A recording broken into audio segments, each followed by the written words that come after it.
Good evening. It is Thursday, the 20th of June, 2023. It's 9 p.m., and it's the time for your favorite show, Up Late with Sion Marshall. And the show begins right now.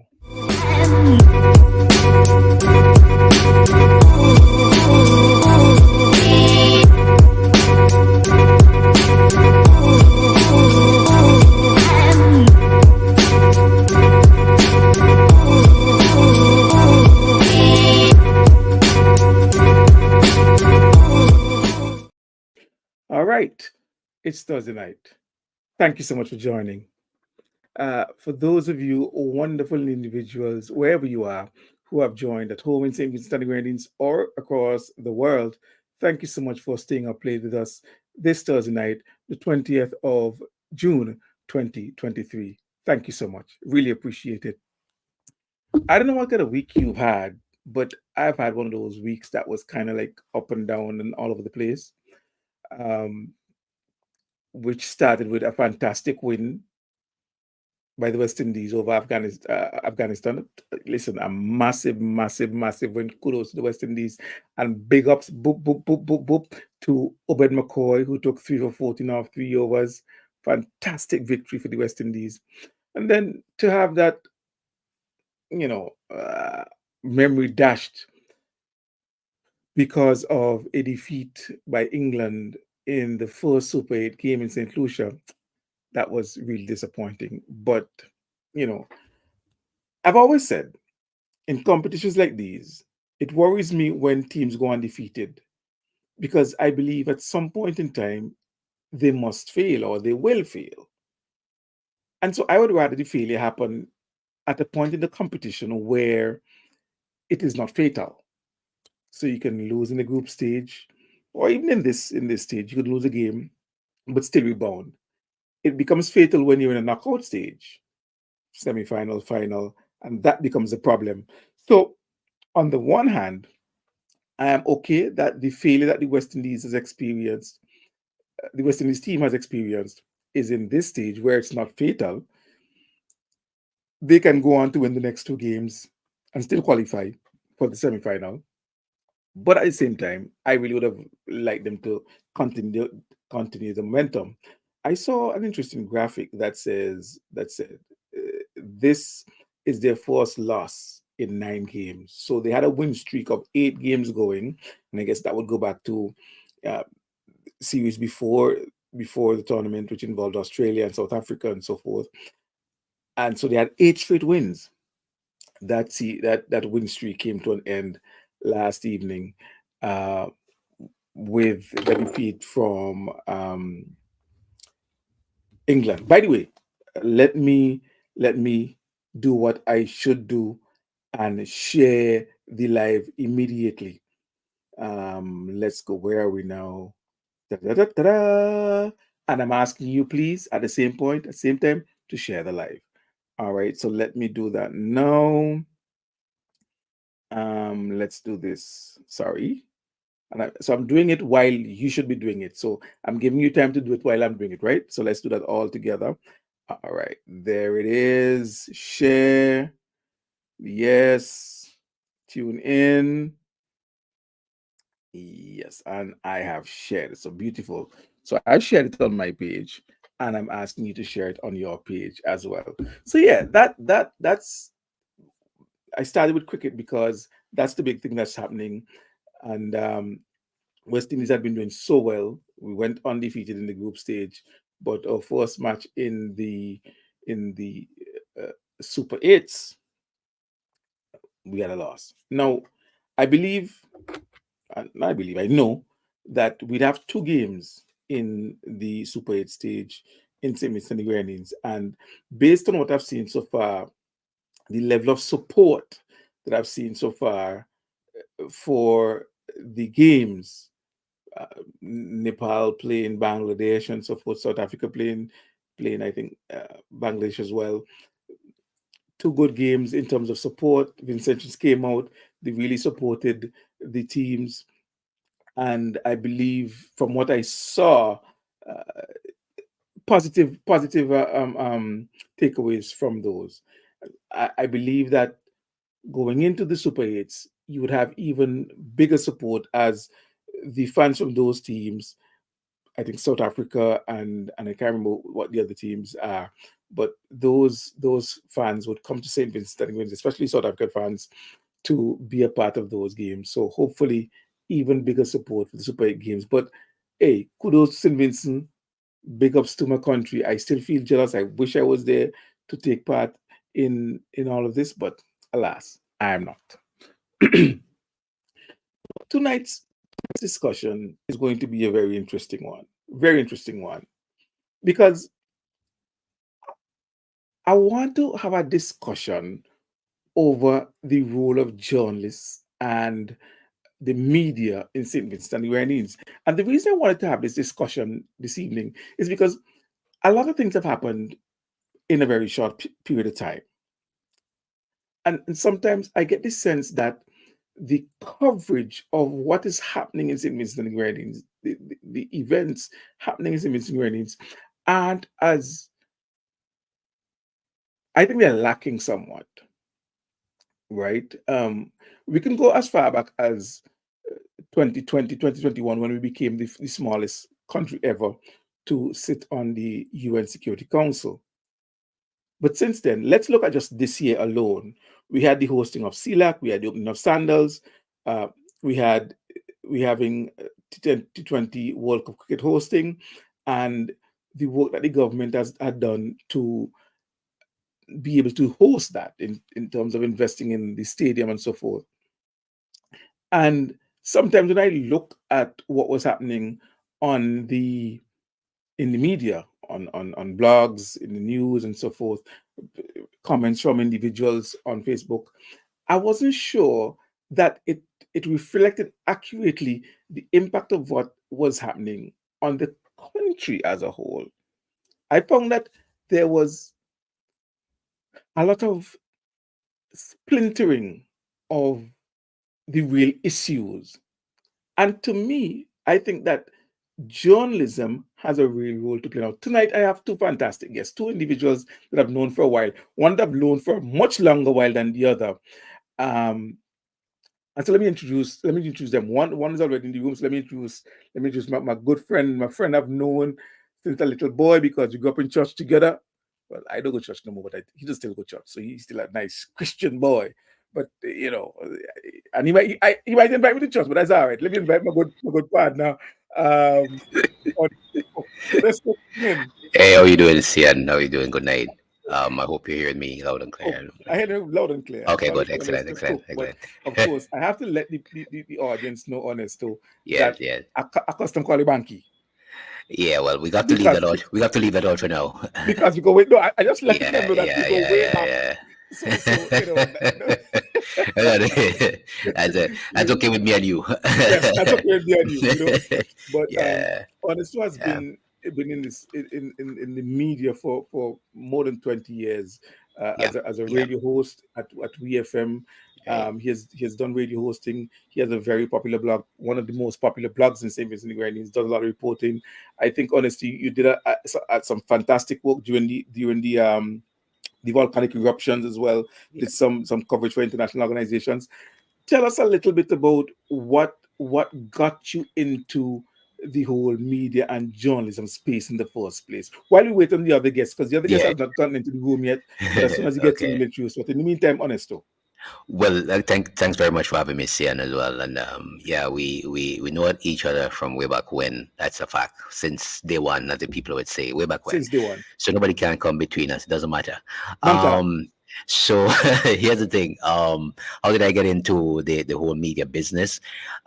It seems like it stemmed from way back in secondary school when the teacher would ask a question, everything about current affairs, and I would be the first to answer every capital, every prime minister, everything that's happening on BBC, everything that's happening somewhere. And every class I would go to and we have current affairs or social studies, the students would say, he got work on radio. He got work on radio. And I would say, never. I'm coming a pilot. That's what I wanted. I want to fly a plane. Because that was Very my nice. interest from since we were. I wanted to fly a plane. Right. So I would just dismiss them and their foolishness about the radio and that nonsense. And then when I got out of school, I think the first job I had was working in the insect vector unit. That was really my cup of tea, to look at mosquitoes. Mm-hmm. So I didn't stay there very long. And following that, I ended up at well, I got out of that and I went to NYC National Youth Council. They had it back in the day with Franklin Springer and the other guys. Right. Right. They Frankie. had a community radio station set up, and you see, I found myself at NYC, and Franklin said, "This is what I always told you: radio, radio, radio, radio. You're the man for the radio." And so I ended up on NYC Radio, which was a FM radio station back in the early days when they had those community radio stations coming on. And then after that, I left that again, and then I made a dash of a pop for a year, but overseas, and then I came back here, and then cross country was in the making, and then Yes. my other seer now, which is Samuel, said to me, "Look, I'm getting a job at a radio station. You need to come here too." And I said, "Not me. I want to be a pilot still, pilot, pilot, pilot, pilot." But the avenue for pilot started to close in more and more, like it was never going to happen. And of course, you know my father. He said nobody's going to fly no plane here. And you know when he talked, that is the end of that. Nobody's gonna fly a plane here. You're my one son. They're blowing up planes all across the globe. Nobody's gonna fly a plane here. More hopes being dashed there for the plane thing. And Right. so Cian went to cross country radio. They told me about the news section. I said, okay, fine, whatever, whatever. And I was interested more in the technical aspect of setting up the station, putting up the antenna, climbing the towers. The guy said, no, no, no, no, no, no. Radio, radio, radio, radio on the program for you. So I ended up in the news. And then after 2 days of being in the news, he said, no, you're the man for the morning show. You have to take the morning show. And so I ended up in the morning show cross country. And then I got bored there because it wasn't going anywhere to me. And then I met Mr. Williams, Jules Williams, WFM, and he said, I heard you dump cross country, come and work at WFM. I think that's where it all took And off that's why you for really radio. made your name. Yeah, because I mean, I became a real bad John on the radio there, as the people would say. Um, he said he wanted one side for and one side against, and then he of Mhm. course took the ULP side, and I Yes. said, Yes. okay, fine. Well, Yes. since Yes. you're gonna Yes. take that, Yes. I'm just gonna go the opposite way, and I did that. We really had a wicked show, the people would say, and I'll be honest with you.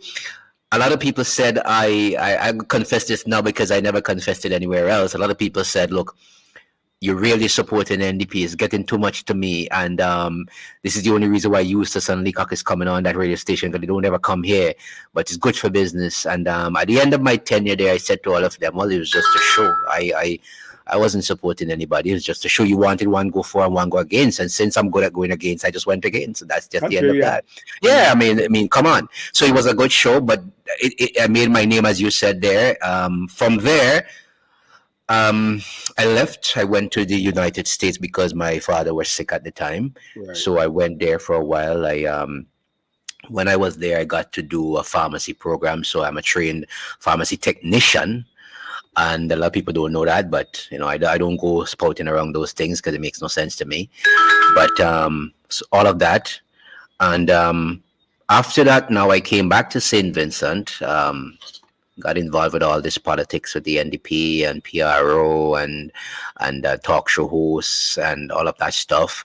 Then I left that because I thought that was a waste of time. I didn't want to be in any gutter stuff when I went to school and had the education. So I left that, and I went away again, and then when I came back here, I started News 784, and then after starting News 784, it just went away from there. It just went from there, and I kept going, and I ended up now with the St. Vincent Times. So really and truly, see, and I had a lot of time in media. I went from talk show host to news editor, news producer, TV host. I did some time on IKTV interviewing people in terms of getting things done in the media. I would have got training from the Voice of America and Washington Times. Nobody know about these things. Again, I don't talk these things because, you know, the arch enemies say that I don't know anything about the media, so I keep my mouth shut. I don't allow them to know anything about me. I just continue my simple life, you know. I don't wear these things on the shoulder like a badge. So I got the training there. I spent about 3 months in the US. That was just after 9/11 happened. I got the training just after 9/11. And so the Washington Times, the Voice of America, radio and newspapers, and also I did my diploma as undergraduate, they would call it London School of Journalism, offered at that time some very, very good courses in those journalism. So I did that as well. So as the people would say, I had a good run in the media. I'm still in the media. And I said after radio, well, the only thing for me to do now is to get into the newspaper business. And so I got into the online thing. And in terms of Lasso Frere, I did report for BBC during the last affair eruption, which was about 5 mornings on a straight. I did information for them, relaying information for them during the 7 a.m. world news. So it was live for 5 days straight. I did some work for the Guardian UK during that time, and I wrote for the New York Times as well, reporting for the New York Times. I think one of the first story that came out online about Lasso Frere and the eruption, just as it erupted that Friday morning, was a story I wrote for the New York Times. So that was very, very good for me in terms of my exposure in the international arena. And I made a lot of contacts since then. I did a lot of work for other people. But like I said, I don't blow my trumpet, so I'll just keep those things in the back here. All right. Yeah. All right. Thank you so much, Ernesto. And let me just say, good Yeah. night to everybody who's online. And I Yeah. did the last time that when you come online, if I see you, I recognize you. So Evan, Narissa, Josette, Elkata, Silvina, Rochelle, Latoya, all the others. Good evening. And thank you so much for joining. Now, my sisters are watching Okay. Ernesto. Okay. Okay. And I'm saying that because they're going to all ask me afterwards, wait, is Daddy Boy for Brother Cook? Yes. That is Brother Cook's son. Okay, so Yes. just Yes, in it's me. case, Yes, it's me. Yes, it's me. yes, Yes, it's y'all be me. watching. You guys going to message me and ask me. So Yeah, they before you go message me Joe. and ask me on phone, yes, that is Brother Cook's son. All Yeah, right. they're going to Now do my other that. guest has also joined the studio. So let me Okay. introduce and Okay. bring in the others bring in studio. My good Yeah. brother from Leeward side, Fernando, and Fernando as well has well, I know Yeah. I've known known you Fernando, welcome as more of a newspaper journalist, but I know recently you did a stint at Boom, so you're into radio as well. But good evening, welcome, and tell us what was the start for you in journalism. Well, first of all, good evening to your listeners and my colleague, Mr. Crooke. Greetings, my bro. Um, in terms of media for me, my first start was um, as a sports broadcaster. As a young student going to the secondary school, I got a sting to do sports broadcasting with WFM. Um, and there were a number of persons who did the sports program. So they contacted me to provide information on different sporting activities, schools, and so forth. So I started to appear on the radio and give the audience my take on what transpired in sport and so forth. So that is when I really got into the media, into the field of journalism, and I like the idea. At first, I like hearing myself. Um, yeah, and just like at that time, it was a difficult period. So the fact that persons could hear you, and sometimes people would identify, oh, you're the guy who will be coming on the radio, that sort of give me an idea that persons are listening and persons want the information and they're following what is happening. So, I explored that for a while, but then through different circumstances, I I sort of lost interest, but I was still involved in sports. And after I finished college, I started to work in the Ministry of Sports, and there also I did some media work for them. I was going around interviewing different sporting icons and so forth.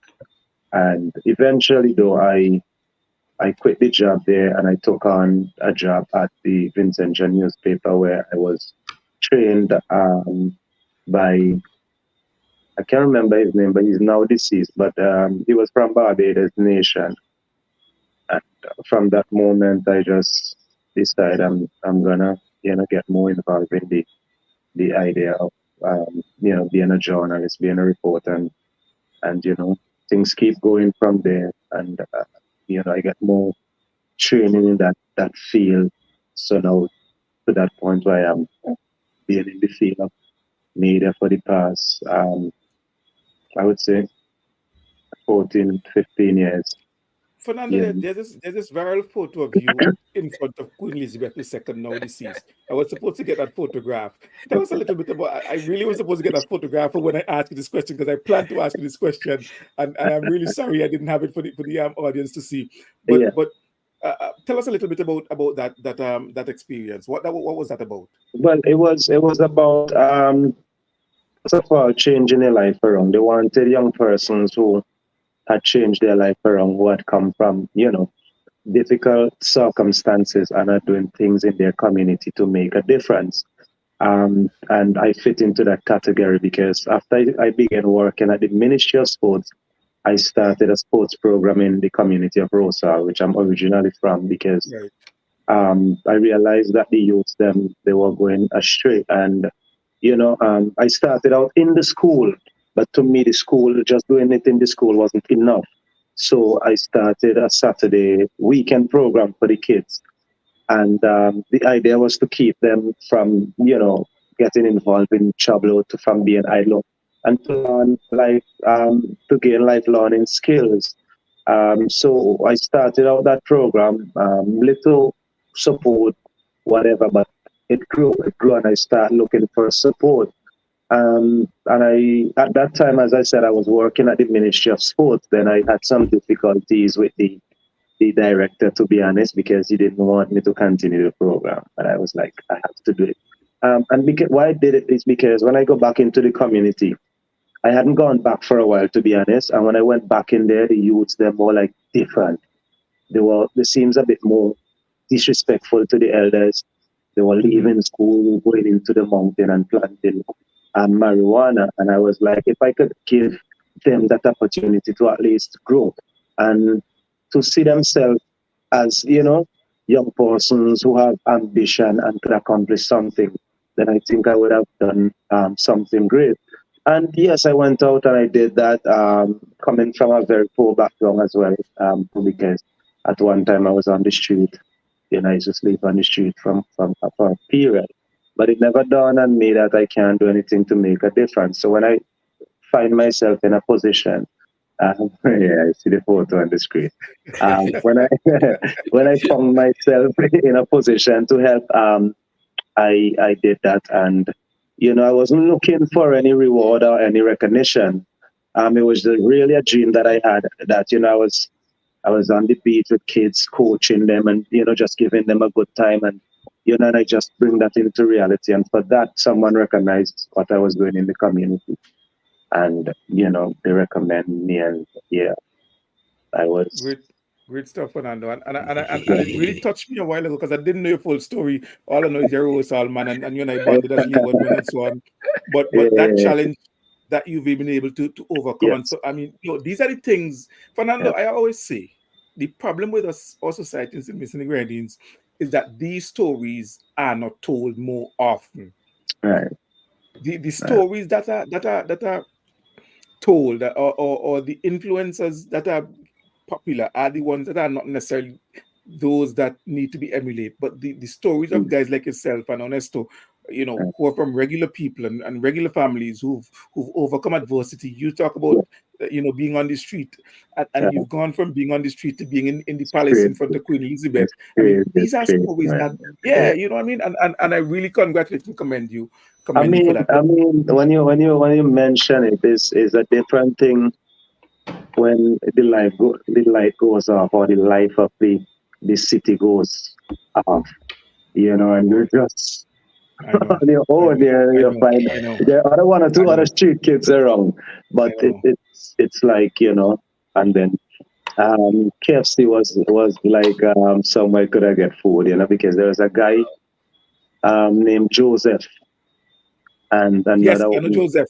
yes, Brown Skin Joseph, and there was another one, Paul. Paul passed away. I yes, thought, yes, I yes. think Paulo Garo. Garo. Paul O'Gara was a warrior. Yeah, those guys sort of, help folks, to be honest. And these are not Garo songs. might run from Rosal too. Yeah, yeah. O'Gara is from Rosal. Well, he's an Ogaro. I mean, I'm just assuming. Yeah, but I think he was a national keeper, national. Yes, yes, yes, yes, Yeah, yes, yeah, yeah, yeah. But he was working at KFC, I could recall, yes. and Joseph, and they were very helpful. Like, it was something to eat. Um, they were they were like helpful in Thank you that for regard. sharing that. Thank you for sharing that. Yeah. Now, you guys are both in the media, and I want us to discuss a little bit about that. I mean, in the time that we have. In St. Vincent and the Grenadines, I want you guys to tell me, honestly, you did radio and the blog, very popular blog. Fernando, you went to newspaper primarily, but I know you did a stint on Boom. But you know about Facebook. Well, I know You you don't have post to on say no Facebook as well. Facebook. I know you post on Facebook as well. So my question is, what do you see the role of journalists like yourselves, both in media, both in radio and newspaper, Facebook, as being? Do you see the role as driving the discussion, providing leadership, or do you think it is uh, following whatever the trend is? So if you see a trend happening on Facebook, if you see a discussion happening on Facebook, if you hear a talk in tongue, that you follow that and develop that. Which is it really? Oh. Okay, you want to go first or you want me? um, well, I'll tell you something. I I have never been following trends really. When I say trends, like even if something happened in Kingston yesterday, doesn't mean that I'm gonna talk about it tomorrow when I was on radio. Yeah. I I was looking for things that were affecting. I've been on a different plane, so to speak, looking for things that are affecting the country Mhm. from a we would say probably economic standpoint and all the things that would fall under that, whether it be tourism, agriculture, whatever it is. I always wanted to delve into those issues more than the issues that were at hand. When I say issues at hand, I was talking about like if a woman got slapped in Kingston the day before, which everybody's gonna have and talk about.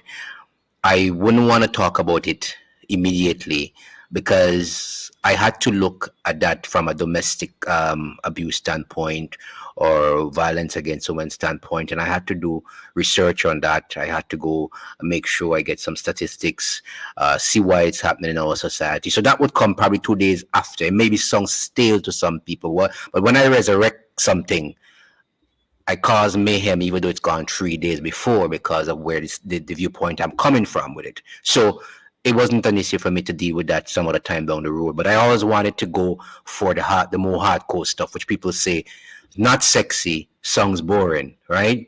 But that is what I always wanted to. So when you ask about whether it's about the current issue at hand or you should take leadership and talk about or educate people on certain matters. I wanted to go down the road of educating on certain matters. That's what I wanted to do more than anything else. And I had a very way, people say a bold-faced way of doing it and make it sound really, really sexy and causing mayhem. So you would get the prime minister to call and we get the opposition leader to call. That's what I did with it. So but like I said, some of the issues that were taking place current, I would leave them for another day. That was not my forte really. I didn't want to go in that because that is what is happening now. People take these things and they're now becoming news. When I say they're becoming news, yes, if somebody gets killed, that is news, and you make sure to let the public know that this murder has took place or that murder has took place. But what I'm saying is that I'm seeing a kind of a trend where we are just focusing on these things. These are what occupy the media landscape mostly. The crime situation. Yes, it's happening. It is real. We have to talk about it. We have to. But what I want people to do, what I want journalists to do, is not just to report it's happening, right? Or hype it up. Yes, we have a murder over there, a murder over there. What I want them to do is to get into the nitty gritty as to why it's happening, right? write about it, not just report that a murder took place, but write about it in terms of why it's happening. What are the causes? What do you think could be the economic problems behind these things? All these, that's what I want, and that is why I ended up having people would call me and would say, "Yes, I see your report, but you don't have anything more inside of it. You said a man was killed. Okay, fine. He was killed in Belmont. He killed it was, last night and such like that." And they would say, "You have the basics in it. You don't have anything else.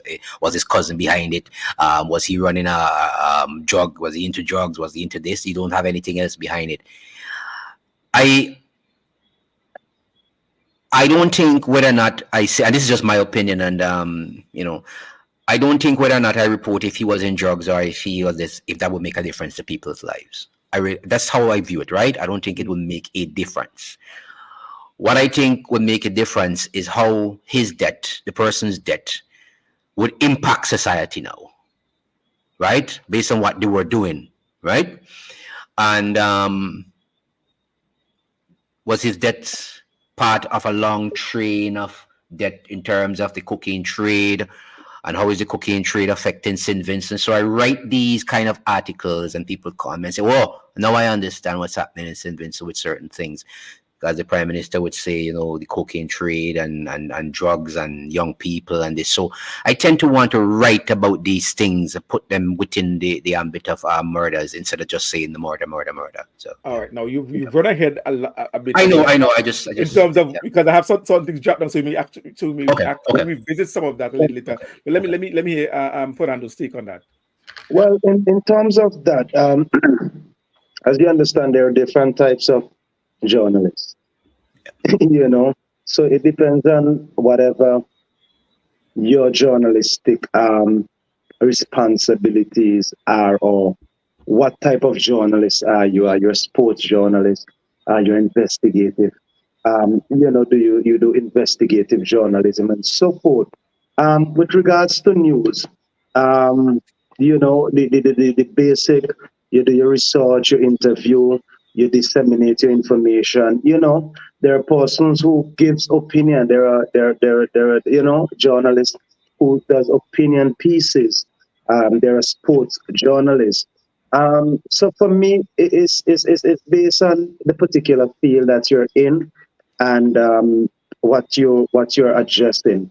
For me, um, I'm a news journalist, obviously, but also, I have a Facebook page that persons, look at, and they're looking at any move you make. So sometimes you make a comment, you're being judged based on that. Of course. You understand? But I think once Yeah. you're with a bona fide news entity, like I am with the Vincent, I am to be objective. I am to do my research, disseminate the information truthfully, and so forth. That is in a nutshell of how I see it from a journalistic perspective. Now, both of you raised some very interesting points, and as I said, Ernesto ran ahead a bit, and so I'm glad he did because he actually went into some of the issues that I want to discuss, and so did you as well, because you talk Yeah. about different types of journalism. But even reporters, I think, have a responsibility. How much investigative journalism do you think goes on in St. Vincent and the Grenadines, and do you think that is an area where we've fallen short? Because it is one thing, Ernesto, Fernando, for Yeah. you to go to a press conference by the PM or by the opposition leader or by whomever, and they Yeah. make certain statements, and you come to the news, to the people, and just report what was said. But when somebody says, for example, St. Vincent and the Grenadines has 40% unemployment, is there any investigation behind that to go? But the World Bank says X, or the IMF says Y, and do you see that as a responsibility of journalists to hold people to account? Yes. Of course. Come on. Most definitely, most definitely. And I think, which is something I'm gonna say, which is um, edgy per se. but it depends on who employs you. That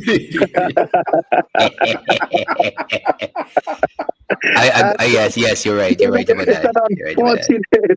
it's an unfortunate situation, I, and I'm it laughing, but goes. it's a very serious situation. You're Yeah, absolutely it right. goes to a bigger problem in St. Vincent, really. That needs to be addressed because, from a journalistic perspective, yes, journalists, you're supposed to do your job.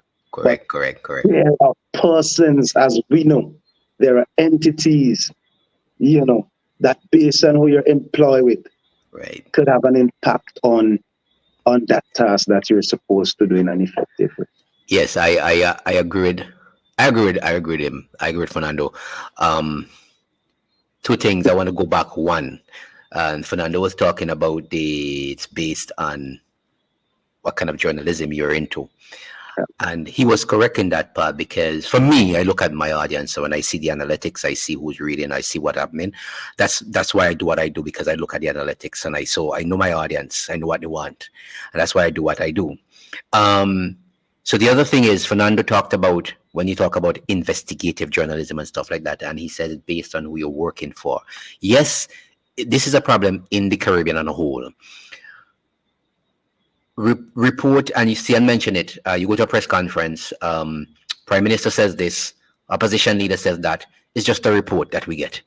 Ralph says this. Friday says this. So okay, fine. But is Ralph correct? Is Friday correct? Who is doing the digging? We just report it, right? We just report it. That's all we do.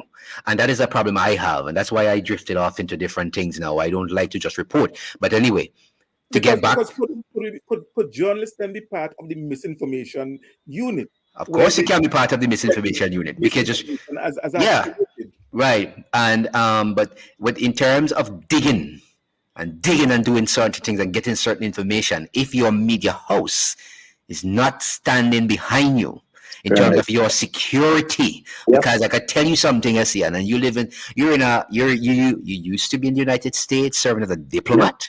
You know what kind of journalism happens in America. I think you have a pretty good idea what journalists face in America. I think you have an idea. If you're in England, you have an idea. If you're in Europe, you have an idea. If you write certain stories in Europe, if you write certain stories in the British press, if you write them in the US press, you better make sure that your media house is backing you 100%, not only with the getting information, but your security as well, because you're totally under threat. And I think in the Caribbean, a lot of journalists, I think, may want to do something, but are afraid because they would not have the backing. There was a story here back in the 1990s with a journalist I remember who wrote a story on the popular newspapers. And when he was finished writing the story and publishing the story, the individual who the story was about came to the house, the media house, with a gun looking for the journalist. The individual who owned that media house says, well, it's not me, it's him write it. Is he write it? Somebody luckily told the journalist, look, a man is up there looking for you with a gun. So he had to run out of the office to the back door, get into Kingston, report to the police. The police had to give him protection for at least 2 days because the man was on his case. So what I'm saying to you, if you don't have the backing of your media house, if you don't have the security implemented by them, because you're doing this kind of story which could bring out certain things which society needs to know about, you'll be fearful to do it. And I think that is one of the problems in the Caribbean, as one of the problems. No, understood, and that's a very extreme case. Not, Yeah, not, it was, not but a it normal is case, but no, it but happened. yeah, But my thing is, Ernesto, yeah. you look at the US, for example, Yeah. and because you talk about who you're working for, and that's the Caribbean issue. It's a Okay. global issue. Well, If you okay. go to the US, for example, there are liberal outlets and there are Yes, conservative outlets. that's right. That's Those right. those outlets going to be supporting Trump, and which outlets going to be supporting Biden. Biden. Absolutely. From the UK, again, the outlets supporting Tories, Yes. the outlets Yes. supporting Labour, and Yes. so forth. Ideologically speaking, though, Yes. those outlets are either conservative Oh, or liberal. liberal. Right. Right. Against Stanley Grenadines, I'm not sure that there are Mhm. ideological differences as opposed to partisan differences. Well, So yeah. Okay. that an outlet with an editor who Uh-huh. doesn't like Ralph Uh-huh. is going to push a particular agenda. Well, that is true. And of course, an outlet that Mhm. likes the ULP is going to We'll push push us a on. particular political agenda. Yeah, but you're still not. The question Uh-huh. is, though, Hmm. how much of a disservice is that doing to the reader, to the ordinary Vincentian, and are we missing opportunities to really inform? Yes, we are missing opportunities to inform. You clearly Absolutely. said it. You clearly said it.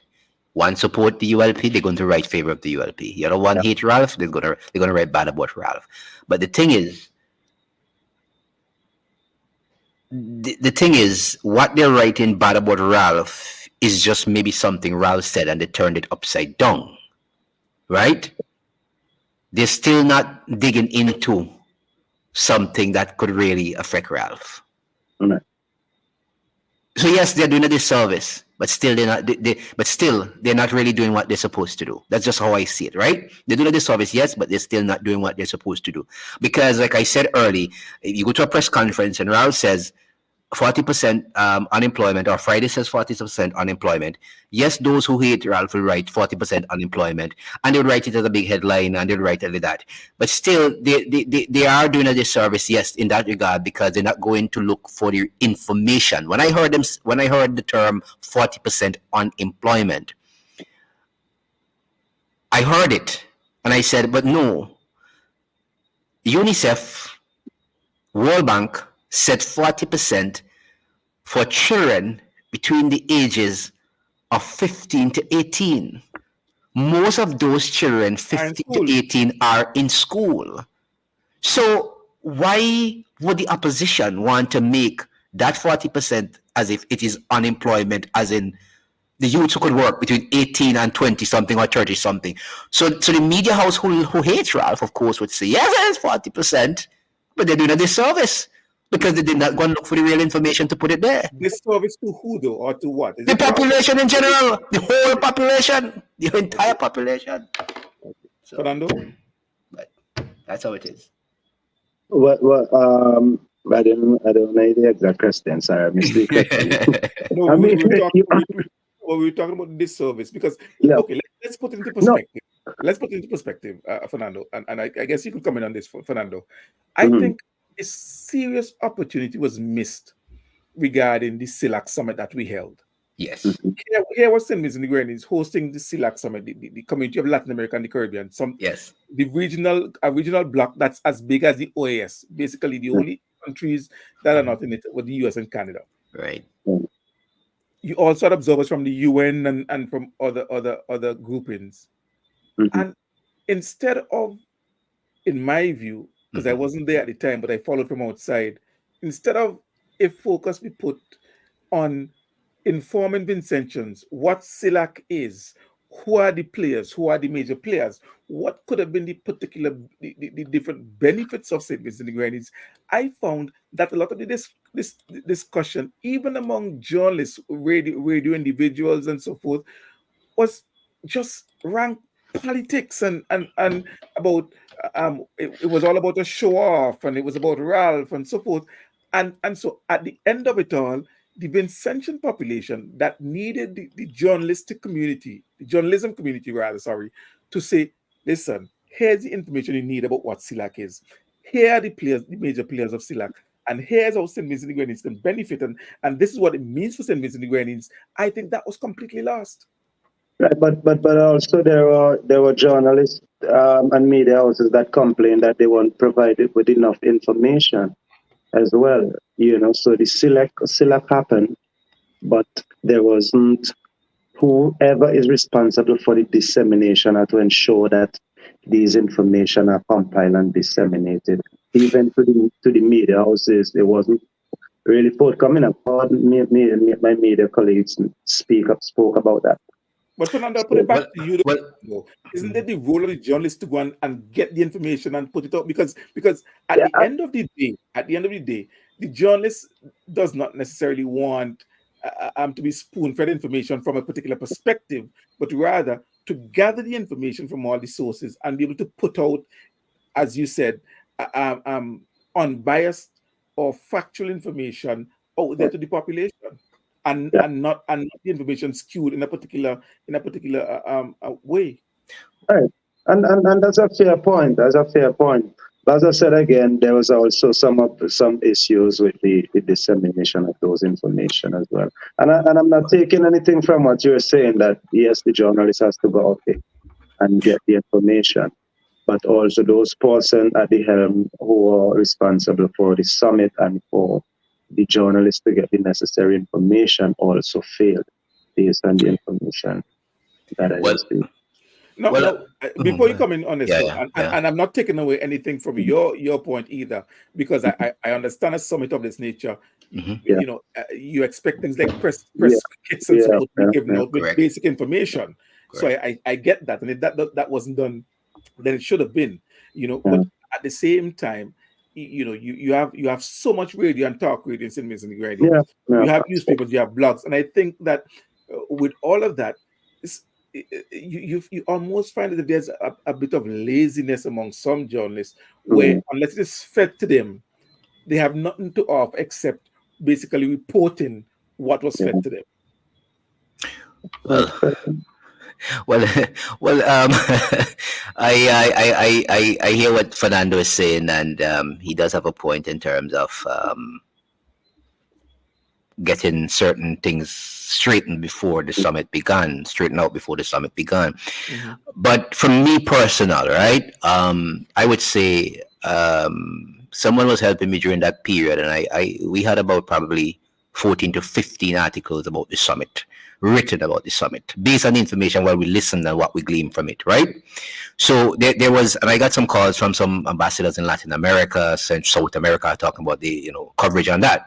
So, but you see, the thing is, and while Cian talks about um, the talk shows and all it was about the salacious part about if a road was fixed before Silac and all of these things, I right? said nothing about that, eh? I No, well, said nothing about And this I is just, I just, I just wanted to make sure you were listening. All right, good. So good, good. All right, nice. This is beautiful. This is beautiful. This is just exactly what I want. and with signboard was up on support, right? Yeah, but anyway, so the talk shows talked about all of these things. The thing is, and I come back to Fernando's point when he made earlier when I talked about writing stuff, right? And he said it's based on what kind of journalism you are into. For a lot of journalists, I think Silac would be, this is just my opinion again, a boring topic. mm, For a lot of journalists in St. Vincent, I think it would be a very boring topic for them. And they would not want to sit down for a couple of days, 2-3 days, just to write about what president from South America, some country said, what somebody did. Because Vincentians know, and I think it's because of the internet really, and the ability to see yeah, what's happening in America and this quick thing about living and stuff like that. It's what we can get from it. yeah, It would yeah, be if we are interested in it. yeah, So for people in St. Vincent, I believe the question is, what is Silac? What we getting from Silac? Silac yeah, helping we? Am I getting a job because of Silac? All of those things take away from what I would say the yeah, seriousness of these entities and really what we should know about them, right? And how they affect our lives, because there are a lot of things to Silac. It's not just some presidents coming here and having a meeting. They deal with security, they deal with education, they deal with a lot of different things. And we do benefit from these projects, whether we know it or not. But you see, that's the point. So if you're not into these kind of things, these kind of subjects, you really would not want to sit down for 2 and 3 days to write about it. So everything gets lost in that bundle, like I said. So it's sad, but that is the reality of our media landscape. How I don't want to use the word popular, but Hmm. how prevalent is the element or the issue of clickbaiting among journalists, especially those with blogs, where a headline is Yeah. not necessarily reflective of what the story is, but rather it's framed in a very salacious way so as to get clicks, and we know, Ernesto, Yeah. let me just give you an example, and I'll Yeah. say this to Fernando as well. I have a habit where I would see a headline, I would see a story on SVG Times, Yeah. and I'd see the headline, and before I do anything, clickbait. I would go straight to the comments, simply to convince myself that the people commenting have not read the story. That's a fact. That's a right? fact. That's a And fact. after reading a bunch of the comments, then I'll read the story. And I would then be have been correct that, you know what, they didn't read the story. They have Absolutely. only gone with the headline. The headline. The headline. I mean, journalists do this. What is Well, really the purpose of this? And Look is, him, look is it him. really something? Yeah, I don't think the accent is right, man. The crest. I don't think it's I don't think it's a clickbait per se. What is it? I think it's how you look at it. So a man gets murdered, and we say, here is St. Vincent's murder toll rises to 21 after Paul over murder. That is not a clickbait. It has risen to 21. It's not a clickbait. It's Right. gone to 21. So it's not a clickbait. Prime Minister says that, for instance, there's one this afternoon. PM says that some parents will sue some schools and win. A man says, why you all come with those clickbaits? A man called me. He says that's a clickbait. I said, did you read the article? No, I didn't read it. I said, so how do you know it's a clickbait? But it's not a clickbait because the Prime Minister said on the radio Wednesday that some parents will sue some schools in this country and win them because of what they're doing, so some children can't graduate. But Get to as you graduate. raised So it, it's not. It's not. It's you. it's how you look at. No. I'm not. Did You you know, phrase it? Did you phrase it that was just for the click? That's the question I'm asking. never. Okay. The meat of the matter is that because of what principals and teachers are doing to students, they cannot graduate. The Prime Minister says, look, they will take them to court and they will win because they're doing it without reasonable whatever the thing was. So it's not a clickbait. It's what he said. It's how you look at it. You know, if you look at Daily Mail on the Facebook and their Facebook page every day, you swear you would never want to read a story they have Yeah, because but everything looks like a clickbait, right? To me, outlets like Daily Mail and New York Post, New York Post and aren't the best examples. But all right, but okay, it's- all right. but But you know that's what? But you know what? But you know what? See, if I have anything that looks like clickbait, or anything that looks like clickbait, maybe it's one or twice per week. It looks like a clickbait, but people tell me my headlines are very boring. That's what they would say to me. So No, but I mean, yeah. I didn't, Yeah. and I that wasn't in direct reference to you because No. I'm glad you brought it Um, up. Well, I'm not even studying. Me, I got to an age where it doesn't matter to me whether or not it's a fact or not. When you say because something, but, I yeah. saw something recently. This was surrounding the World Cup, and again, this is another brilliant opportunity I think St. Vincent Grenadines missed because of inadequate journalism Yes. regarding the hosting of the World Cup and what we did to the stadium and so forth. But I saw a headline, a story in one paper about confusion regarding catering, and immediately my mind was, but the president of CWI is a Vincentian. If there was an Correct. issue, before you print the story, why don't you try and reach out to the president of CWI is a Vincentian, and then you came a few days afterwards, SVG Times, and clarified the whole thing, having spoken to the president of the CWI.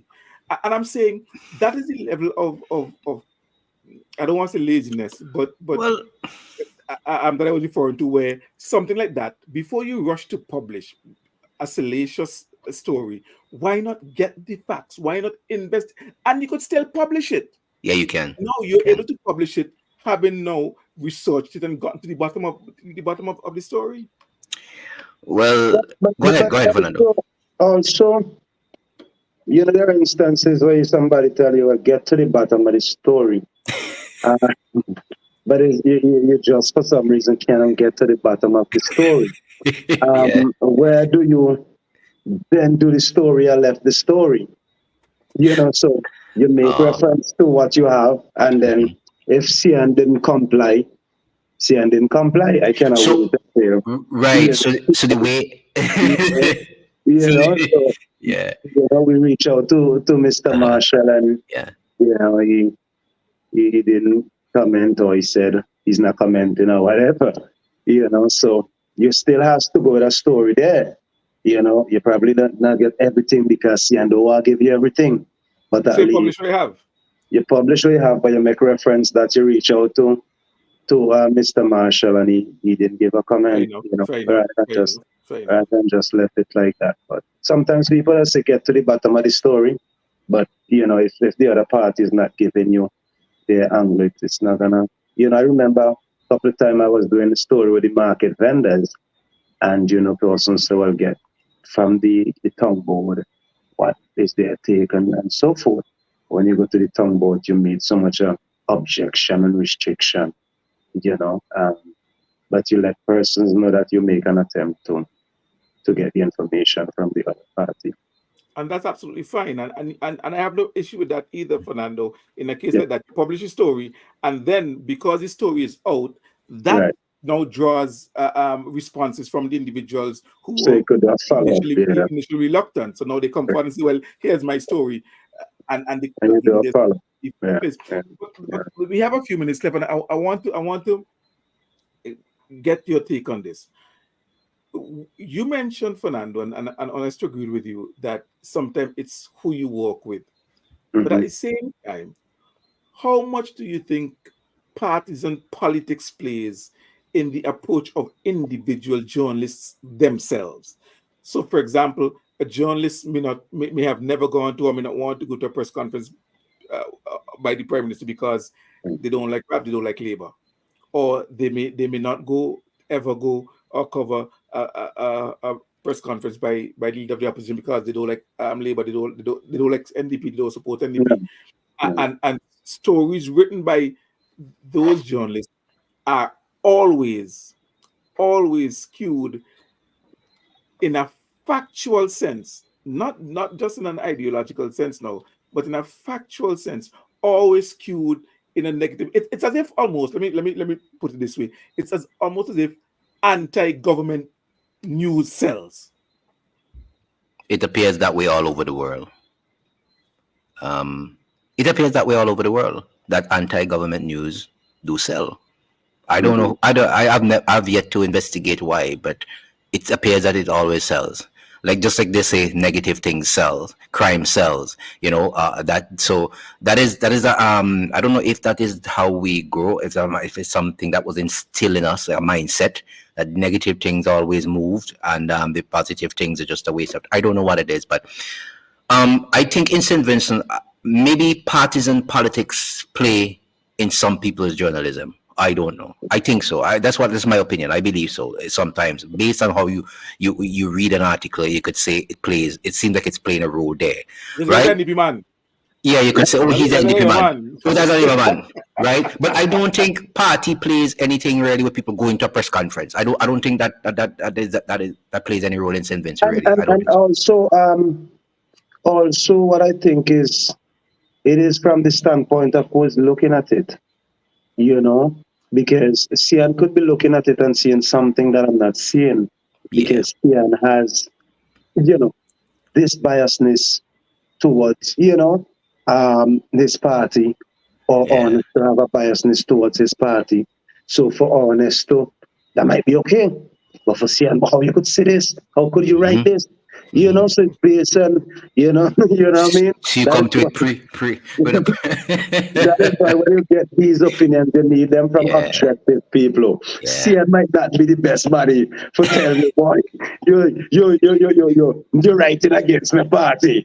You know what I yeah, yeah. mean? Look, Because let me say this. it comes to it already, prejudgment. Yeah, Yeah, yeah, yeah, I'm yeah. glad you guys are the guys I have on because Fernando, you and I meet all the time when we talk. All the time. Honestly, you and I meet all the time when we talk. yeah. There is no question in any Vincentian mind as to who I Uh-huh. support. None. Yeah, Right, yeah, Absolutely none. right, yeah. right, And so my thing is, I have no issue with biases because all of us have biases. All right. of Right. us, as humans, we do. hmm My challenge often is the fact that journalists come to you as if their hands are pure and their hearts are pure and their hands are clean and they have no biases. hmm But their Oh, goodness, I reportage lost the tells guys you, then. hmm no, you're here, we still here, Fernando.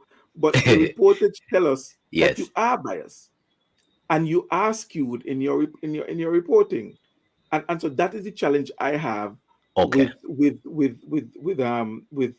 some journalists, but all of us have our yes, biases, and most importantly, we are allowed the right to support whoever we want to support ideologically and politically. right? But that I'm not a journalist, sir, and I say Yeah, it all the yeah, yeah, time. I'm, yeah. I'm not a journalist. I've never tried to pass myself off as a journalist. I used to be a radio talk show host and a political radio talk show host on a Unity Labour Party station. That's clear, Right, right, right? right. It's different than me putting on the hat and saying I am a journalist. You know what I mean? Um, but at the same point, I know journalists are human too, and they have their biases, and we have to accept that. That's the reality. That is true. That is true. But but you are correct in stating that sometimes you could hear the questions that have been asked at certain press conferences, and you can tell whether or not there is some sort of biasness in the journalist thinking. I mean, if you come to a press conference with a prime minister and you ask questions which seemingly appear to the public that the questions are supportive of an opposition. You ask about all of the widen the fix 16 roads in that period of time. Why is it that we don't have this being exported? Why is it that we don't have these are some of the things that you would hear the opposition asking. But that not doesn't say that the journalist doesn't have a right to ask about them. But you don't sometimes hear from some of the journalists. Well, okay, we had it seemed like we had a uptick in tourism last year. What would account for that? You don't hear a question being asked like that, but you ask the downside of that. So sometimes the biasness do comes out. You can hear it in the questions, and but yet, of course, the journalists would tell you that they are not biased and they come asking questions. But I wish our journalists in St. Vincent could take sometimes we take leaf and pages out of the American system. I wish we could take a lot of pages out of their system when the journalists go to the White House and they ask question.